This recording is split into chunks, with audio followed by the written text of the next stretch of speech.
인사를 나누겠습니다.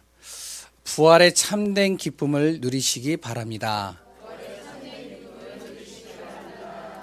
제가 당신을 위해서 기도하겠습니다. 정말 기도하셔야 됩니다. 옆에 있는 분을 기도하신과 동시에 저를 위해서도 기도해 주시면 감사하겠습니다. 하나님께서 오늘 성령 안에서 우리에게 귀한 메시지를 주려고 하시는 것 같습니다. 어제 아침부터 시작해가지고 제가 굉장히 분주했거든요. 집에 10시 반에 돌아왔습니다. 밤늦게요. 그러니까 뭐 정신 없었죠. 계속.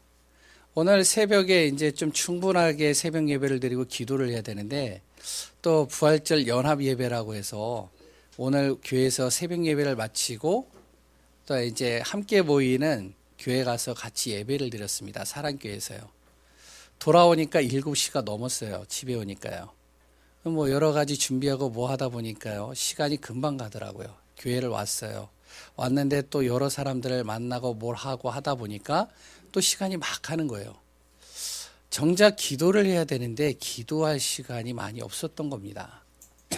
그래서 아까도 이제 앉으면서 제가 여러 가지 하는데 또 이거 놓쳤구나 그래서 또 가서 또 얘기하고 또 얘기하다 보니까 정작 앉아서 묵상하면서 집중으로 기도하는 시간이 그렇게 많지가 않아요. 예배드리기 한 5분 정도 남겨놓고 제가 하나님 앞에 기도를 했습니다. 하나님, 오늘 진짜 하나님의 말씀이 선포되어져야 되는데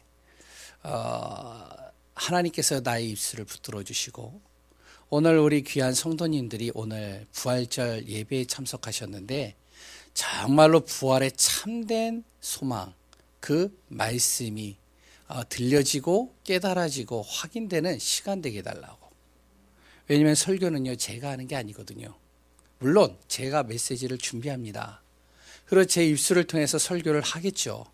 그런데 정작 중요한 것은 하나님께서 저의 마음과 생각과 모든 것을 주관하셔야지만 되는 겁니다. 안 그러면 하나님이 나를 주관하시지 않으면 제가 하는 모든 것은요 여기에 있는 성도님들을 설득하는 것밖에 안 돼요.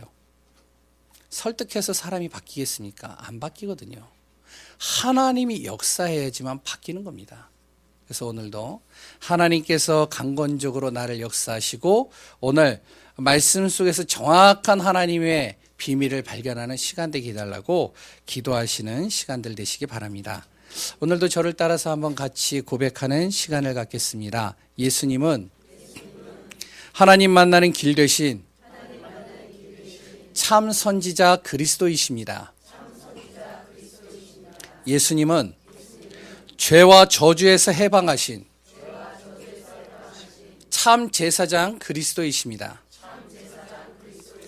예수님은 사단의 세력을 멸하신 만왕의 왕 그리스도이십니다. 아멘. 오늘도 그리스도로 충만한 귀한 시간 되시기 바랍니다. 우리가 살고 있는 세상은요 너무 급하고 빠르게 지금 변화되고 있습니다. 그러다 보니까요 우리들 어른들의 기준으로 지금의 후대들을요 이해할 수 없을 정도로 이 문화적인 격차가 많이 나고 있는 실정입니다. 우리가 자녀들을 이해할 수 있다? 쉽지 않을 겁니다. 내 자녀를요 내 후대를 이해한다는 건요 쉽지가 않아요. 저도 제 자녀가 이해가 안 되거든요. 저 같은 경우는 어릴 때부터 사춘기란 거를 별로 겪어본 적이 없는 것 같아요. 학교, 집, 교회, 도서관. 그렇다고 모범생은 아니라 이렇게 네 군데를 항상 제가 다녔거든요. 그리고 굉장히 저는 보수적인 성향을 갖고 있습니다.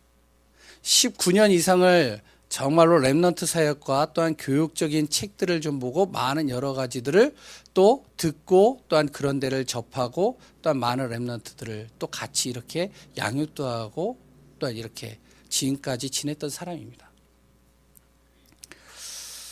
그런데 제 기준으로 볼 때는요 제 자녀가 이해가 안 돼요. 진짜 뚜껑이 한두 번 열릴 때가 아닙니다. 이게 이해를 하려고 하는데 이해가 안 돼요. 한 번은 진짜로 이해하려고 내 마음을 추스리고 그래 내가 너를 이해한다. 사랑한다 딸아, 사랑한다 아들아. 그 말이 떨어지기 무섭게 한 10분 20분 있다가 확 바뀌어 버렸습니다. 제가 문제일까요? 제가 잘못 교육을 받았을까요? 아니면 내 자녀가 문제일까요? 내 자녀에게 문제가 있는 걸까요? 우리는 많은 사람들은 이렇게 생각을 합니다. 아, 내가 문제야. 내가 자녀를 잘못 교육시켰어. 내 자녀가 문제야. 그 자녀 진짜로 여러 가지 교육과 많은 것에 있어서 노출되어져서 힘들어하는 그런 시대. 그러니까 그거를 바꾸려고 노력을 하죠. 바꾼다고 될까요? 안 돼요. 지금까지 많은 지식인들과 많은 교육가들과 많은 사람들이요, 후대들을 바꿔보려고 많은 제도를 만들고 많은 것들을 노력했지만 바뀌어지지가 않습니다. 더 심각해져. 왜 그런지 아세요? 문화적인 격차가 굉장히 심각해요. 그러니까 이해가 될 것 같지만 이해가 안 돼요. 뭐 내 자녀도 이해가 안 되는데 그럼 다른 자녀들은 이해가 될까요? 안 되거든요. 또한 경제나 사람 관계에 있어서도요, 여러 가지 지금 많은 문제들이 발생을 하고요. 시대가 굉장히 빠르게 흐르면서 이 시대에 적응하지 못하면 뭐가 되면 낙오자가 됩니다. 앞으로는 더 심각해진대요. 그리고요, 다른 사람들의 도움이 없이는 설 수 없는 미자립화가 되어지는 실정들이 굉장히 많이 생깁니다. 적응을 해도 또 문제예요. 시대의 흐름에 적응을 해도요, 굉장히 문제입니다. 왜냐? 계속 불안과 계속되는 문제에 사로잡히거든요. 계속 적응을 해야 되니까. 시대는 급변하고 있으니까 거기에 맞춰서 자꾸 적응을 해야 되니까 힘든 거예요, 이게. 육신적으로나 삶의 질적인 부분에 있어서는요, 많은 변화가 있고요. 내가 참 편해지는 시대를 걸어가고 있습니다. 지금 시대는요. 그런데 생각과 마음과 영혼은요, 계속 병들어가는 거예요. 육신적인 거는요, 굉장히 편리해졌잖아요. 근데 생각과 마음과 영혼은 계속 문제 속에 빠져서요, 병들어가는 시대를 걸어가고 있습니다. 그래서 21세기의 병 중에서 가장 많은 병이 뭐냐면 정신병이라고 그래요. 우울증, 그래 또한 여러 가지 의처증, 조울증, 많은 여러 가지 병들이요, 계속 오는 겁니다. 이런 정신병뿐만 아니라 모든 문제들이요, 끊임없이 우리의 삶에 다가옵니다. 어떻게 해결할까요? 이 모든 것의 근원적인 것이 성경에는 영적인 것이라고 얘기를 하고 있습니다. 이 문제는요, 세상의 방법으로는 도저히 해결할 수가 없어요. 하나님만이 해결할 수 있는데 그 유일한 방법이 바로 예수 그리스도이십니다. 하나님이 예수 그리스도를 십자가에 그래서 죽게 하신 거예요. 그리고 사흘 만에 다시 살리신 겁니다. 예수님이 살아나신 날을 기념하여 우리는 그래서 부활이라는 부활절 예배를 지금 드리고 있는 겁니다. 그렇다면 우리는 왜 부활절 예배를 드리고 하나님은 부활의 사건을 일으키셨을까요? 부활이라는 것이 무엇이죠? 사람이 다시 살아난다는 거잖아요. 그런데 단순히 살아나는 것이 아니에요. 부활절 예배는요. 사람이 살아난 것이 아니라 하나님께서 사람의 몸을 입고 이 땅에 오셔서 우리를 위해서 십자가에 죽으셨다는 겁니다. 하나님께서요. 그리고 그분이 사흘 만에 다시 살아나신 겁니다. 하나님께서 우리의 모든 문제를 해결하시고자 죽음으로 대가를 치르시고 다시 살아나신 겁니다. 이게 부활절이에요. 그럼 왜 이렇게 해야 될까요? 이것을 정말로 하나님께서 복잡하게 왜 하나님이 사람의 몸을 입고 이 땅에 오셔서 십자가에 죽으시고 다시 살아나는 일들을 해야지만 됐을까요? 이것을 우리가 정확하게 이해를 하려면 세 가지의 사실을 우리가 제대로 알고 있어야 됩니다. 그 첫 번째가 원래 인간이에요. 원래 인간은 어떠한 존재냐? 우연히 만들어준 존재가 아니라 창세기 1장 26절부터 28절을 자세히 읽어보시면 바로 하나님께서 창세 전에 우리를 창조하시려고 계획하셨다라고 그래요. 그리고 그분이 그냥 창조하신 것이 아니라 우리를 하나님이 가장 사랑하시는 존재로 창조하셨다라고 얘기를 하고 있습니다. 그래서 사람만 하나님의 형상대로 창조된 거예요. 그리고 사람만 하나님이 함께 하시는 존재로 창조하신 겁니다. 그러니까 동물을 아무리 복음을 전하고 예배를 가르치고 그래 또한 하나님에 대해서 설명을 해도 못 깨달아요. 사람은요, 정말로 복음을 깨달을 수 있고요. 그래 또한 예배 드릴 수 있는 영적인 비밀을 알 수 있는 존재가 바로 여기서부터 시작된 겁니다. 그러면서 하나님께서는요, 우리 사람에게만 축복을 받을 수 있는 제도를 주셨어요. 사람에게만 주신 축복이 있죠. 그것이 바로 창세기 1장 28절입니다. 바로 사람만 이 땅을 정복하고 다스릴 수 있는 축복을 하나님이 주셨어요. 이 축복을 누리는 방법이 무엇이냐면 창세기 2장 17절입니다. 선악과예요. 그래서 선악과는요, 하나님께서 우리를 시험하기 위해서 주신 것이 아니라 축복을 주시고자 하나님께서 우리와 약속으로 주신 증표입니다. 그게 선악과예요. 보이지 않는 하나님을, 선악과를 통해서 항상 하나님이 나와 함께하고 있는 것을 보고 하나님을 바라보며 하나님의 약속의 말씀을 기억하라는 겁니다. 그러면서 하나님께 예배드릴 수 있는 제도를 주셨어요. 그런데 중요한 것은요, 이 사람이요, 하나님을 떠나게 된 겁니다.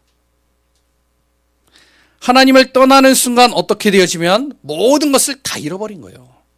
창세기 3장에 사단의 속임수로 하나님의 약속을 어기고 하나님께 죄를 짓게 된 겁니다. 결국에는 어떻게 해요? 하나님 떠나게 된 거죠. 왜 우리 자녀들에게 문제가 올까요? 나에게 문제가 올까요? 지금 이 땅에 많은 심각한 문제들이 올까요? 지식인들도 있고 경제인들도 있고 많은 유능한 사람들도 있고 나보다 뛰어난 사람들이 너무 많은데 근본적인 원인은요, 하나님의 형상으로 창조되어져서 하나님과 함께 있고 하나님 앞에 예배드리고 하나님의 말씀을 은혜로 날마다 그 말씀 따라가야 될 사람이 하나님을 떠나게 된 겁니다. 이 사단의 속임수로 하나님의 약속을 어겨버린 것이죠. 그로 인해서 하나님께 사람은 죄를 짓게 된 겁니다. 결국에는요, 그걸로 하나님을 떠나게 됐죠. 그 결과로 사단이 만들어 놓은 12가지 문제에 완전히 사람이 빠져버린 거예요. 하나님 떠나 있으니까요. 내 마음의 주인이 하나님이고 하나님이 나와 함께 있어야 되는데 하나님이 떠난 거예요. 그러니까 어떻게 해요? 내 마음이 비어있죠. 내가 중심이 되는 겁니다. 내가 기준이에요. 내 기준으로 보는 거예요. 내 기준으로 사람을 보고, 내 기준으로 지금 환경을 보고, 내 기준으로 지금 제도를 보고, 지금 내 기준으로 나라를 보고, 내 기준으로 내 자녀를 보는 거예요. 그러니까요, 내가 기준이 되니까요, 내 생각과 내 판단과 내 결정이 다 맞는 것이죠. 결국엔요, 나 중심으로 살아가다가 끝내는 그 사람이요, 물질과 성공을 위해서 달려가는 겁니다. 열심히 달려가는데, 노력을 하는데 결국에는 사단이 파놓은 보이지 않는 무속과 점술과 우상에 어떻게 보면 완전히 빠져버린 거예요, 사람이.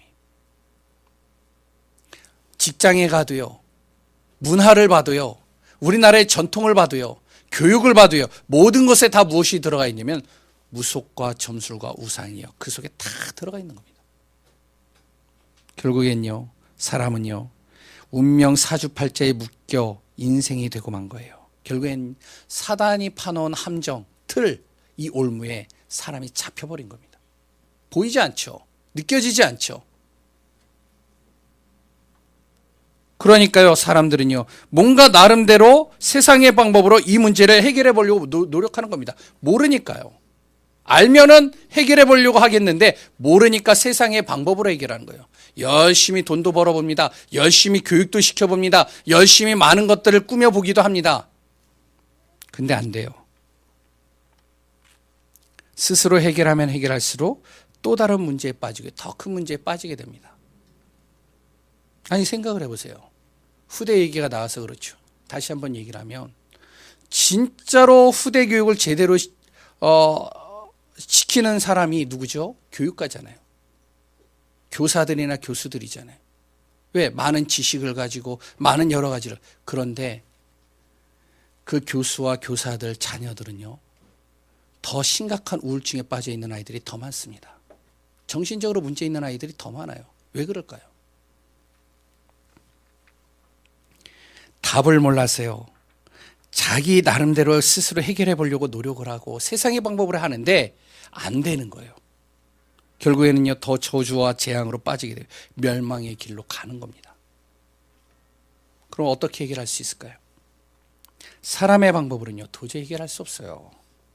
하나님만이 해결할 수 있는 겁니다, 이거는. 왜? 하나님께서 창조하셨고, 하나님께서 모든 만물을 만드셨고, 하나님께서 정말 우리를 위하여 언약을 주셨다면, 그렇다면 그 해결도 하나님이 하실 수 있는 겁니다. 하지만 하나님의 약속의 말씀은 반드시 지켜져야 되잖아요. 분명히 먹지 마라. 먹는 날엔 너와 나의 관계가 끊어진다. 결국에는 너는 나를 떠나게 될 수밖에 없다. 그 약속의 말씀을 사람이 어겼거든요. 결국에는 관계가 끊어졌잖아요. 그 관계를 반드시 지켜져야 될 이 말씀을 하나님이 번복할 수 없잖아요. 바꿀 수 없잖아요. 그래서 하나님은 창세기 3장으로 저주와 재앙으로 죽을 수밖에 없는 우리를 위해 하나님께서 우리 모든 죄와 저주의 대가를 치러주신 겁니다. 그 방법이 바로 십자가와 부활이에요. 이 사실을 마음으로 믿고 영접하면 우리는 구원받게 되고요, 하나님의 자녀가 되는 겁니다. 하나님의 자녀는 우리를 위해 십자가에 죽으시고 부활하신 주님을 생각하고 그를 잊지 않기 위해서 정말로 이 부활을 날마다 내 마음에 새기고 또한 날마다 예수 그리스도를 기억하기 위해서 우리가 드리는 것이 부활절 예배입니다. 그런데 예수 그리스도의 부활을 믿지 못하는 사람들이 있어요. 이 당시에 로마 사람들입니다. 그리고 이 당시에 바리새인들과 제사장들이요. 이들은 애시당초에 예수님을 메시아로 믿지 않으니까요. 그러니까 부활 자체도 믿지 않겠죠. 그런데 더 놀라운 것은 제자들도 믿지 않았어요. 예수님을 3년 반 동안 쫓아다니면서 그렇게 많은 메시지를 들었고 정말로 주는 그리스도시요 살아계신 하나님이라고 고백도 했고, 그랬던 죽은 자가 살아나는 것도 보고 많은 여러 가지의 질병과 많은 문제들을 해결하는 것으로 보았고, 또한 풍랑과 바람이 또한 비가 멈추는 것도 보았는데 분명히 하나님이시라고 고백까지 했는데 이들 또한 부활을 믿지 못했습니다. 의심을 했죠. 마태복음 28장 16절에 봐도 자세히 나오잖아요. 그 의심하는 자도 있더라. 무덤을 가까이 가는데 의심하는 사람들도 있는 겁니다. 역사적으로 왜요? 있을 수 없는 일이 일어났기 때문에 그래요. 죽은 사람이 살아난 것도 믿을 수 없는데 죽은 사람이 살아난 것도 믿지 못하잖아요, 우리는. 그런데 하나님이 사람의 몸을 입고 오셔서 우리 죄를 해결해 주기 위해서 죽으셨다는 이 사실, 이 자체가 믿어지지 않는 거예요. 그리고 그분이 또한 다시 살아났다. 도저히 이해가 안 되는 말이죠. 과학적으로도 사람의 이성으로도 이해가 되지 않기 때문에 믿지 못하는 겁니다. 왜? 우리의 생각과 잣대, 우리의 경험과 과학과 의성, 많은 지식을 봐도 도저히 이해가 안 되는 말이에요, 이 말은. 그러니까 안 믿어지는 것이죠. 믿어지지 않고 이해가 되지 않으니까 만들어낸 것이 있습니다. 그것이 무엇이면 이 당시에 도난설이에요. 예수님의 시체를 누가 훔쳐갔다. 막달라 마리아, 가장 가까이서 예수님을 항상 지켜봤던 막달라 마리아 제자들이요, 그 빈 무덤에 왔어요. 왜 왔느냐? 예수님의 부활을 목격하기 위해서 온 게 아니에요. 6월절에는 아무 일도 할 수 없기 때문에 6월절 그 다음날 바로 이제 예수님의 시신을 닦아주고 그랬던 예수님을 다시 한번 청결하기 위해서 모략과 많은 것들을 가지고 무덤으로 온 겁니다. 그래서 걱정을 하는 거예요. 그 큰 돌무덤, 우리는 이제 흙을 파서 무덤을 하지만 그 이스라엘 나라는 이 돌을 갖다가 이렇게 구멍이 파져 있으면 그 돌 가지고선 그 구멍을 막는 거예요. 그러니까 그 돌을 굴려줄 사람이 없는 거예요. 그러니까 걱정을 하면서 올라왔어요. 올라왔는데 예수님의 시체가 없는 거예요. 없으니까 어떻게 되죠? 그러니까 이제 걱정을 하는 겁니다. 누가 우리 예수님의 시체를 훔쳐갔다. 막 걱정을 하는 거예요. 누가 우리 예수님의 시체를 도둑질해 갔다. 도난설이죠. 근데 성경에 분명히 나와 있고요. 그래 또한 빌라도 공문서라는 유명한 그런 여러 가지 역사 기록문들이 있습니다. 그 글도 제가 읽어봤는데 거기에 분명히 나옵니다. 오늘 성경에도 나오죠. 마태복음 27장 62절 66절을 한번 읽어보시면 바로 로마인들과 이 바리새인들 제사장들이요 분명히 예수님의 시체를 누가 훔쳐갈 것이다. 왜? 이들은 알고 있거든요. 예수님이 사흘 만에 부활한다는 얘기를 들었거든요. 그러니까 반드시 누가 훔쳐갈 것인데 지키고 있어야 된다. 그래서 경비원들을 동원해서 그 주의를 정확하게 지키고 있었어요. 그런데 시체가 사라진 겁니다. 그런데 중요한 것은 또 뭐냐면 본 사람이 있다는 거예요. 예수님의 시체를. 예수님이 걸어 다니는 것을, 예수님이 살아있는 것을 본 사람이 있다는 거예요. 그러니까 다음에 나온 말이 무엇이죠? 환상설입니다. 에이, 착각이야. 오늘 교동문도 읽어보셔서 아시잖아요. 예수님을 보았는데 영으로 보이는 거예요. 환상으로 보이는 겁니다. 그러니까요, 예수님께서 너무 예수님을 생각하다 보니까 우리가 그러잖아요. 죽은 사람이나 아니면 정말로 멀리 떠난 사람을 계속 생각하다 보면 그러면 그 분이 내 앞에 있는 것처럼 느껴질 때가 있잖아요. 말하는 것처럼 느껴질 때가 있잖아요. 그러니까 이거 환상이다. 그러니까 착각하지 마라. 그런데 중요한 거는요, 시간이 지나가는데요, 본 사람들이 너무 많아지는 거예요. 본 사람들만 많아지는 것이 아니라 심지어 예수님을 직접 만져보고 식사도 한 사람들도 나오기 시작하는 겁니다. 내가 만져봤어. 예수님이 못 박힌 그 손을 만져봤고 그 창 옆구리를 찍은 그 창 옆구리를 내가 손을 넣어봤고 예수님과 같이 식사도 했다니까. 그러니까 나온 말이 뭔지 아세요? 예수님이 기절했다. 십자가에서 죽은 게 아니라 잠시 기절한 상태였어. 그런데 그것이 정말로 죽은 줄 알았는데 기절했다가 다시 깨어나 보니까 그분이 이제 걸어 다닌 거다. 결국에는 무슨 말이죠? 예수님이 살아나신 것을 증명하는 거예요.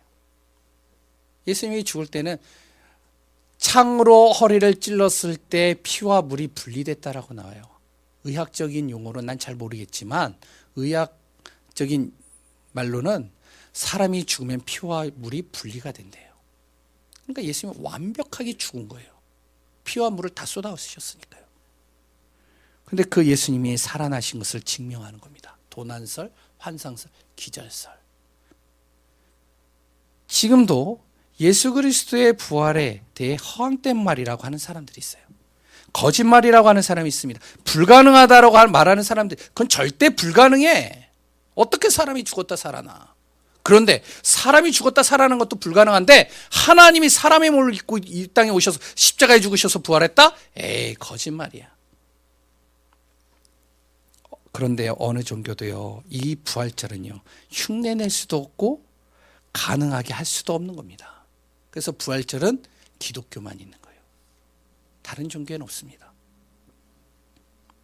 이 부활은요, 예언된 사건이요, 역사적인 사건입니다. 부활은 창세기 3장 이후에 구약에서 수차례 예언되어져 있었어요. 갑자기 일어난 게 아닙니다. 그래 또한 복음서에도 보면 예수님께서 수차례 제자들에게 이야기를 했습니다. 내가 사흘 만에 살아날 것이다. 죽은 다음에. 고린도전서 15장의 내용을 보면 부활이 없으면 어떻게 되죠? 우리가 믿는 것도 헛것이 되는 겁니다. 그리고 우리의 기독교인 만큼 불쌍한 존재가 없는 거예요. 이 부활이 없다면요. 우리는 헛것을 믿는 것이고 그래 또한 너무나도 불쌍한 것이죠. 이 아침에 또한 오늘 새벽에 나와서 더 부활절 연합 예배까지 가서 부활의 감사 기쁨을 누리면서 예배드리죠. 매주마다 다른 사람들은 쉬는 날, 다른 사람들은 정말로 여러 가지 일을 하기 위해서 열심히 노력하는 날, 또한 수험생들과 공부하는 사람들은 그 시간들의 리듬을 놓치지 않게 해서 공부하는 그 시간에 우리는 나와서 예배를 드리잖아요. 그러니까 만약에 부활이 없다, 그럼 이 시간들이 너무나도 헛것이 되는 거예요. 얼마나 불쌍해요. 그런데 예수님의 탄생부터 승천에 이르기까지 많은 사람들이 믿지 못할 뿐이지 지금도 그리스도의 참된 약속의 말씀과 부활은 증명되고 있습니다. 과학이 발달하면 발달할수록 증명이 되고 있어요. 지금도 예수 그리스도를 믿는 사람들을 통해 하나님의 말씀은 지금도 성취되고 있습니다. 아무리 누가 막는다 할지라도, 아무리 많은 사람들이 거짓말이라고 할지라도, 허황되다고 할지라도 정말로 부활절은 지금도 성취되고 있고요.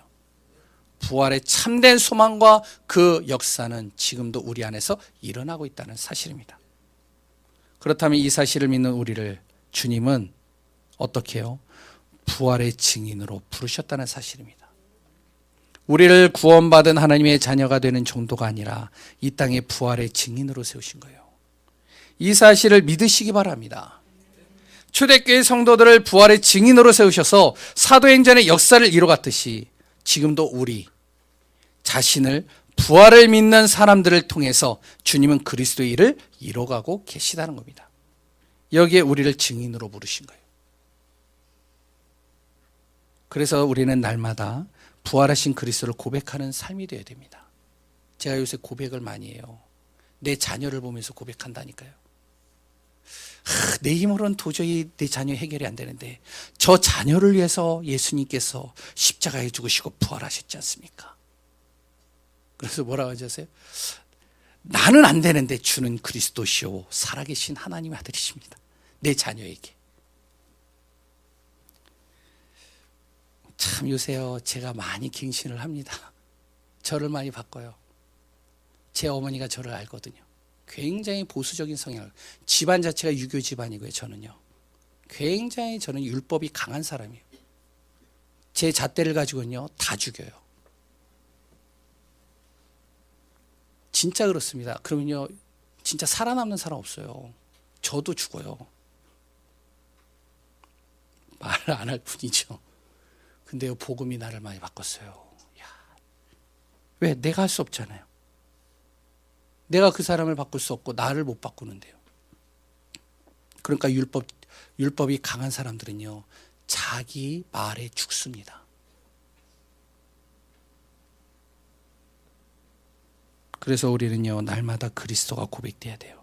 그냥 고백되는 것이 아니에요. 갈라디아 2장 20절 바울의 고백처럼 부활의 그리스도께서 나의 주인이 되셔서 나의 인생의 모든 문제를 해결하실 뿐만 아니라 나의 과거, 현재, 미래를 책임지시고 인도하심을 믿으시는 가운데 내 기준, 내 자신의 중심을 십자가에 못 박아버리는 겁니다.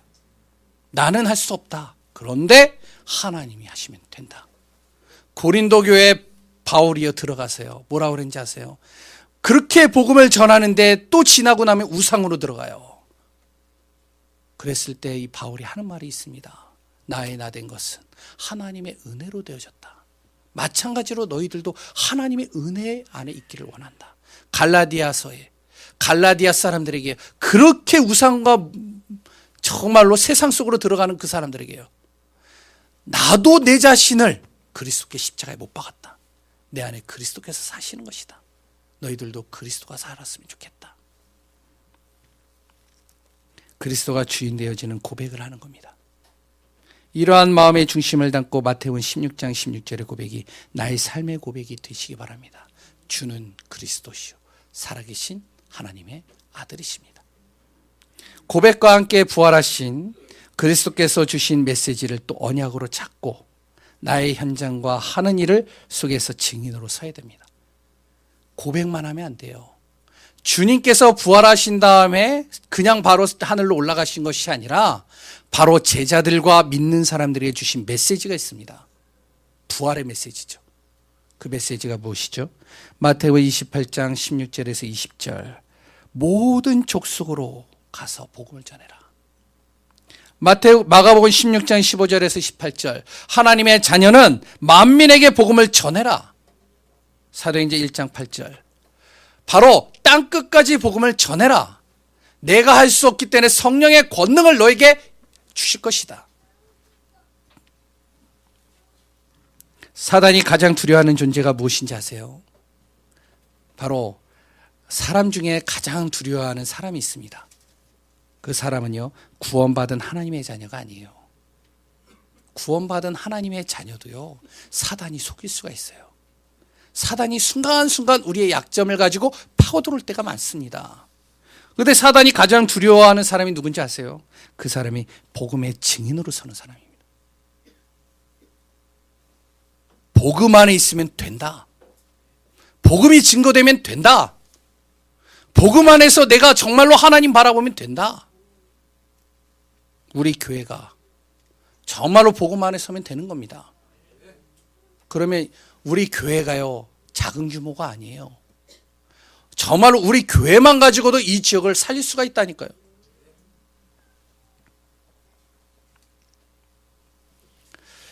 이 증인들이요, 정말로 복음 앞에 서는 이 증인들이 기도와 전도 대상을 품고 기도하며 지역의 흑암을 꺾는 것을 이 사단이 가장 두려워합니다.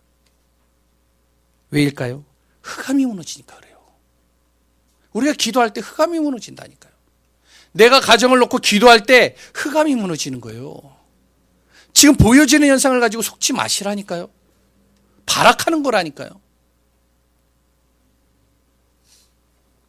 그곳에 하나님의 나라가 임하기 때문에 그렇습니다. 예전에 저희 아버지가 술을 굉장히 좋아하셔요. 술만 먹으면은 진짜 사람이 180도 바뀌어요. 저번에도 이야기했죠. 저희 아버지가 하루는 집에 오셔서 술을 거하게 드시고 오셔가지고요, 막 화를 내시는 거예요. 그러더니 화를 내면서 막 저하고 어머니 막 해가지고 뭐 교회 다니면 막 욕을 하면서 막 해요.